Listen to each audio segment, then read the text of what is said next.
Hər vaxtınız xeyir, dəyərli izləyicilər, xoş gördük hər birinizi. Bugünkü marşrutumuz bənzərsiz coğrafiyası ilə hər fəsildə insanı heyran qoyan Qarabağ və Şərqi Zəngəzurdur. Hazırsınızsa uca zirvələrin, təmiz havanın və bu bölgənin yeni mənzərələrinin müşayiəti ilə səyahətimizə başlayırıq. Həm mənzərələrin dadını çıxaracaq, həm də buralardakı ab-havanı birlikdə hiss edəcəyik. Ekranı tam ölçüyə gətirin, səyahətimiz başlayır. Bu torpaqları bizə yenidən bəxş edən, bu ocaqlarda sülhlə yaşamamız üçün canından keçən şəhidlərimizə ehtiramla anıram. Ruhları şad olsun. Onların bəxş etdiyi azadlıq sayəsində bugün insanlarımız öz yurduna, ata-baba ocağına qovuşur. Uzun illərin sükutundan sonra kəndin küçələri yenidən doğma sakinlərin gəlişi ilə canlanır. Keçmişin ağrıları qayıdışın sevinci ilə əvəzlənir. Bu evlərin daxilinə süzülən gün işığı artıq yeni bir dövrün rəmzidir. Yarımçıq qalmış talelər indi öz həqiqi ünvanında yenidən qurulur.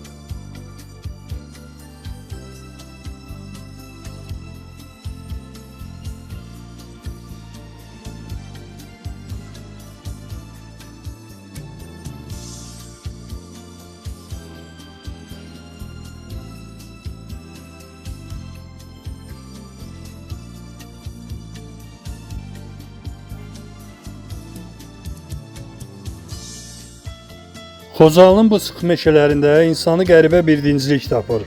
Ağacların arasından uzanan köhnə torpaq yol sanki bizi birbaşa təbiətin ürəyinə aparır. Buranın havası da, sükutu da tamamilə fərqlidir. Kənardan baxanda bəlkə adi bir meşə cığırı görünə bilər. Amma getdikcə insanın içinə qəribə bir doğmalıq dolur. İllərlə insan ayağı dəyməyən bu yollar indi yenidən canlanır. Hər tərəfi bürüyən bu yaşıl tunel mənə yeni bir başlanğıcı xatırladır. Elə bil bu yollar bizi keçmişin kölgəsindən çıxarıb, Xocalının gələcək dinc günlərinə doğru aparır.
Min illiklərin izini daşıyan, mağaralarla və qədim yaşayış məskənləri ilə tanınan Zar kəndi.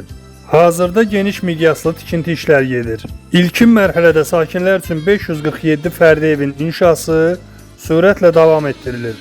Ümumilikdə 855 ailənin məskunlaşacağı bu müasir yaşayış məntəqəsində tikinti işlərinin ilin sonuna qədər tamamlanması və ilk köçün başlanması nəzərdə tutulub.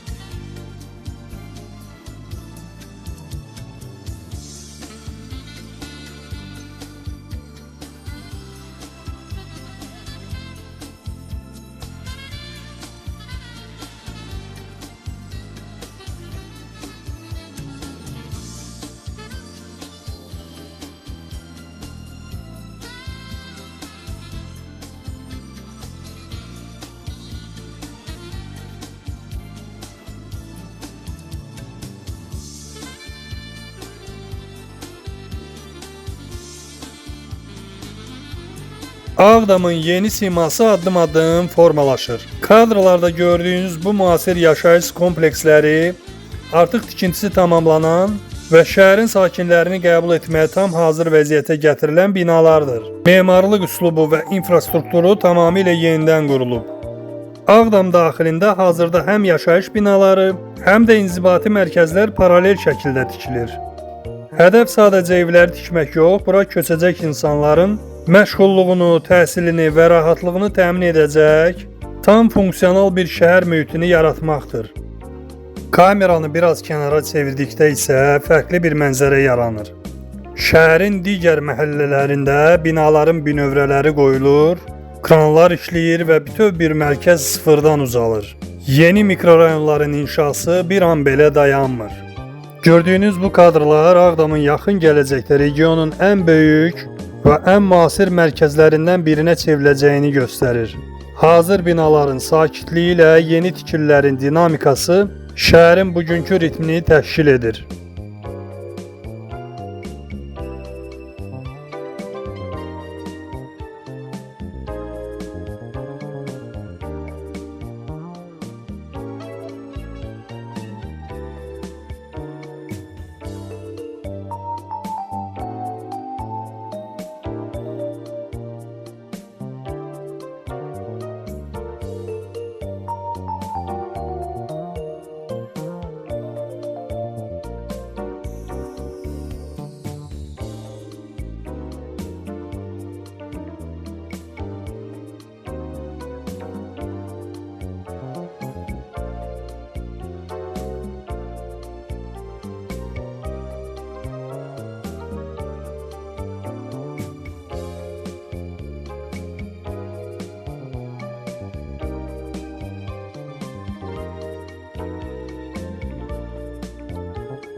Xankəndi bu günlərdə tamamilə fərqli bir coğrafi və idman reallığına ev sahibliyi etdi.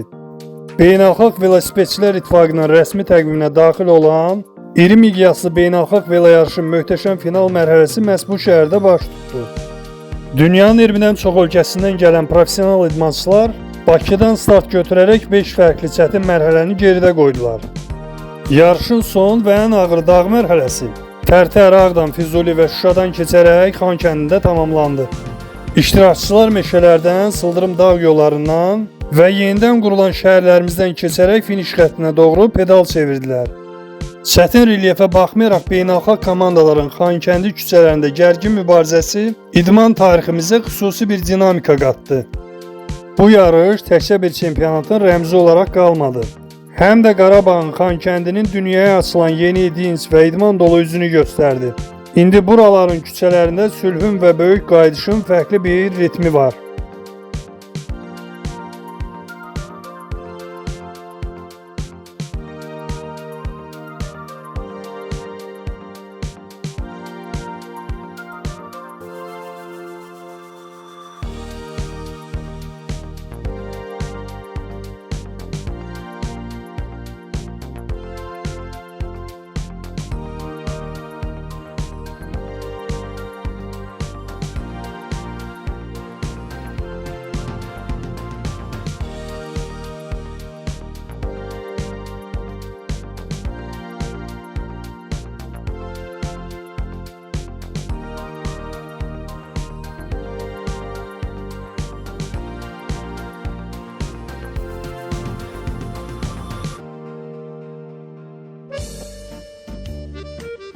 Qarabağ və Şərqi Zəngəzurun fərqli güşələrindən bəhs edən səyahət qeydlərimizin bu dəfəki hissəsini burada tamamlayırıq.